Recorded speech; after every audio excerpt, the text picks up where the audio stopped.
Hello everyone and welcome back to another episode of Garage Time. You guessed it, this week we're going to do the same fender modifications to the passenger side. Please stay tuned. Garage Time. So just for fun, I have attached this passenger fender to the car just to kind of get that visual of what it's going to look like with the long hood parts. I did have to remove the impact bumper brackets that interfere right here. So on this side, I removed the entire bracket. It goes from about here to here. You can see where the rust was underneath it. That was a ton of work. So I picked up this fender on Craigslist. It was, I think, 200 bucks. It's in pretty good shape, no rust, but I'm noticing it has some differences from the original 74 fender. Older fender had a double thickness here, which had to be removed in order to create the profile. So this is better for me.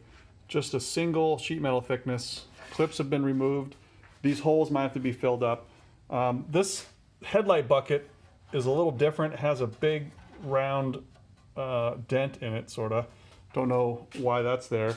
Here it is from the front side.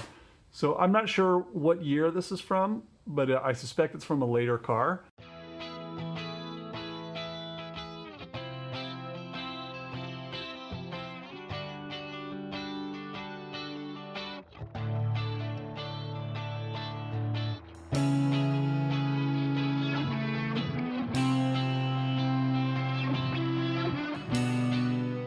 By the way, I really like these Dremel discs. I need to make a small cut before I can bend this. It's attached on the edge, so I need to bend it up. So I need to make a relief cut here so I can do that bend. This is about the thinnest wheel I've been able to find, and it is by Dremel, and it's called the Dremel Easy Lock.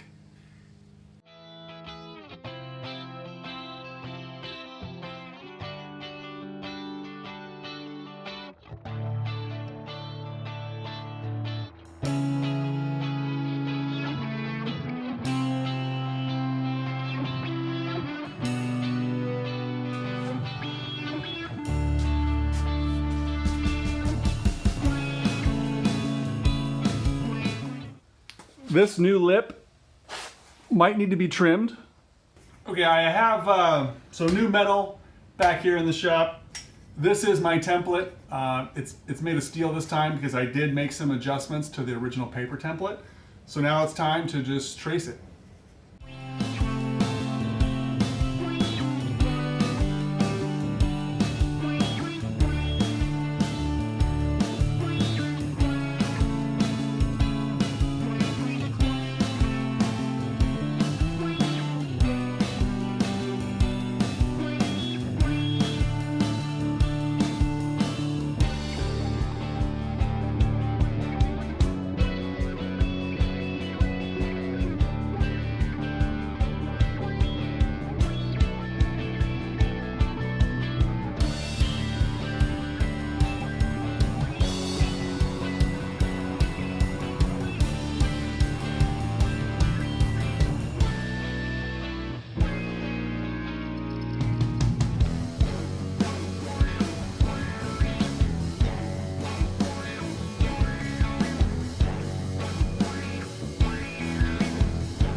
This straight edge here is there to help me line up that new bracket.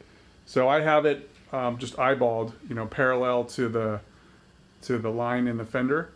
So this is going to allow me to go ahead and mark this piece, cut it.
So still plugging away at the welding here. This this tab is going in, and then I'll do the opposite tab up here to hold that grill in place.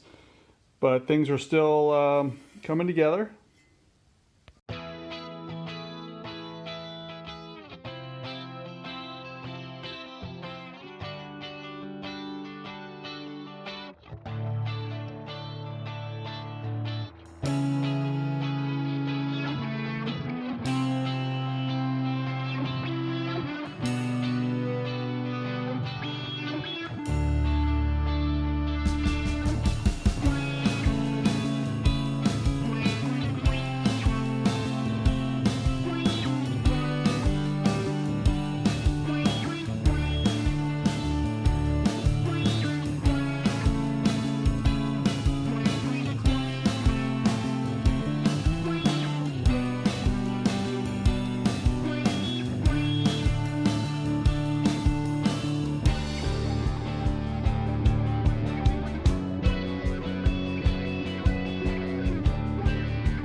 I was able to get a couple good tacks down, and this part is, you know, in shape.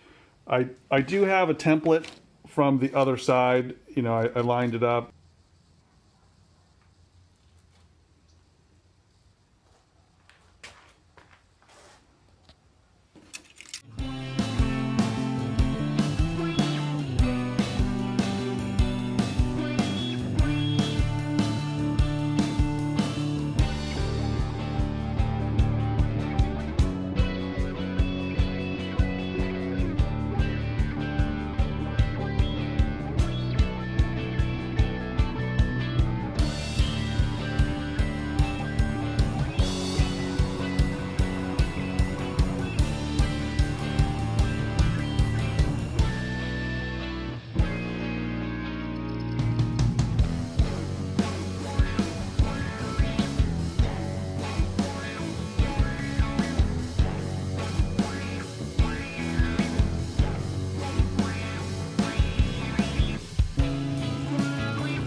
Okay, so that's enough of that. This is gonna most likely get a skim coat of filler anyways. So I did manage to get a lens. I'm still missing the housing, but the lens is probably the most important in establishing the height. So this height right here should be just even. You know, a small gap here for some paint, and so it should be about even like that. So I've marked this green line.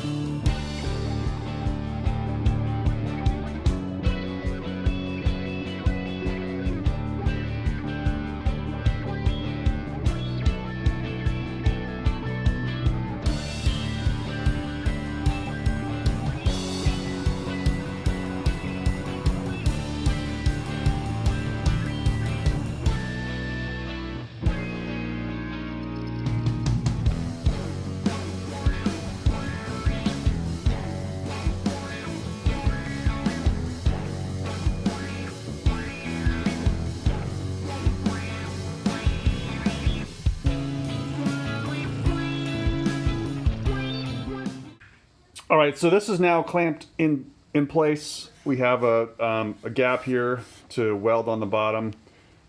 This bend needs to be tidied up a little bit, but I just wanted to make sure I had the right height here. So I'm going to tack it in place, double check with the lens one more time, but this should be almost done. Need to cut that corner there off. Okay, so I have, this is now tacked in place. I have the lens in the position where I think it should be. A little bit of gap. It's probably, you know, 2 millimeter gap or so, especially on this end. And it's just taped in place because I don't have the housing. But the position looks pretty good. We got, you know, kind of a straight line here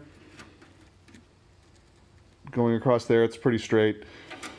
So I'm going to finish welding it in.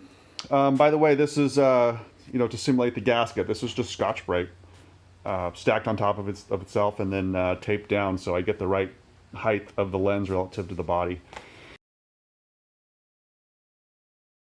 This bracket is attached just with clamps, but its position is approximate. It will get a hole right here. When I actually get the aluminum housing that holds the turn signal, I can wrap this up, but for now, this is as far as I can go. So once again, here's a picture of the original, and here's what I've come up with. Now, it's time to move on to the hood. All right, guys, that's all the time I have for this episode. This side went a lot quicker than the original side, the driver's side. That was about 5.5 hours worth of video footage, not including, you know, cleanup in the shop and whatnot. but it went pretty well. I'm happy with it. So if you enjoy these videos, please like and subscribe and leave a comment below if you have any questions. I didn't narrate as much on this one because, you know, I did in the previous episodes.